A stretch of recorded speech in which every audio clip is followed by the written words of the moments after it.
Hey y'all. Today's Bible study is called Are You With God or Are You Against God? And it starts out in Matthew 20, 30, and 31 saying this: Anyone who isn't with me opposes me, and anyone who isn't working with me is actually working against me. So I tell you, every sin and blasphemy can be forgiven except blasphemy against the Holy Spirit, which will not be forgiven. So that means that when we are in situations where it is very difficult to navigate because of something that somebody has said to us or has done against us, our first reaction, our flesh reaction is to say, I'm not going to let that happen to me. I'm not going to be somebody's doormat. But what God is saying is, He's telling me right now too. I had a situation where I got caught in the middle of something that had nothing to do with. And because they were looking for a way out, they took the things that I said to them in private and they blasted me all over the internet. Okay? Of course, I had those feelings like I wanted that revenge. I wanted to go after him. But the Lord told me, wait, don't say anything. Don't do anything about it. And so I didn't. I didn't do anything. It was hard. It was hard not to do anything. But I obeyed what the Lord told me to do and I walked away from it.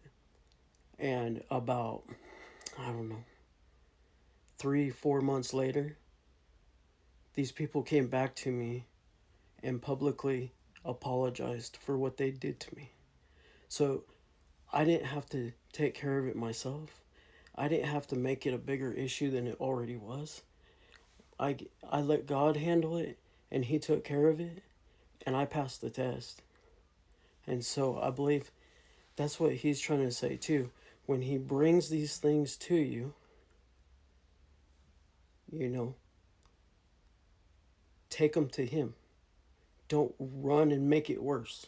Just take it to God. And so, um, you know, it's also saying, let the Holy Spirit lead you through the wilderness where, there's going to be lots and lots of testing. Lots of testing. Like every single day is a test. Like every situation is a test. How are you going to handle it? Are you going to take it to God? Are you going to take it captive? Or are you going to operate in your flesh and make it 10 times worse? Like it's always a test. And character is not given. Character is earned through enduring uncomfortable situations. You know, so we can resist what is going on or we can resist God. And so you don't want to resist God. By resisting, you are telling God that your life, the way you have it, is more important than the life that He has for you. So you got to be careful because you're really skating on thin ice right there because you're flirting with the possibility of losing your salvation. Um, in Acts, it says this: You stiff necked and stubborn people, uncircumcised in heart and ears, you are always actively resisting the Holy Spirit. You are doing just as your fathers did. And then in Psalms 106:25, it says, Instead, they grumbled in their tents and refused to obey the Lord. And then in James, it says, Dear brothers and sisters, when troubles of any kind come your way, consider it an opportunity for great joy. For you know that when your faith is tested, your endurance has a chance to grow. So let it grow, for when your endurance is fully developed, you will be perfect and complete, needing nothing. Don't fight it. Just let it happen. Trust God. I promise you, if you trust God in the moment and let Him handle it, you will see His glory in it. And that problem will go away. And so you you will continually learn through giving it up and giving it to the Lord that He does got your back. He is going to take care of you. So I'll leave you with that.